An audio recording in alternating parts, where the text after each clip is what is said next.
Hey guys, Andrew here, and in this video I'm going to show you how to enable or add dashboards in Trello. So as you can see here guys, I'm in my Trello board here guys, and in order to enable the dashboard feature or to enable or add the dashboard feature, it's very easy.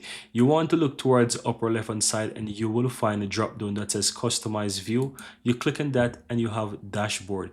You enable this checkbox and guess what, dashboard is now added. Now if I click off, you can see that the dashboard is there and I can click on it and I can quickly view the dashboard.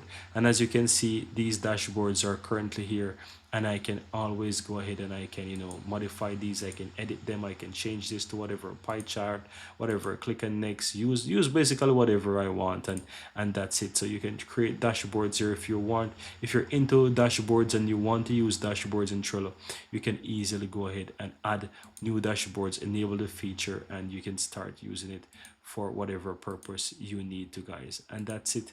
Very easy and very simple, guys.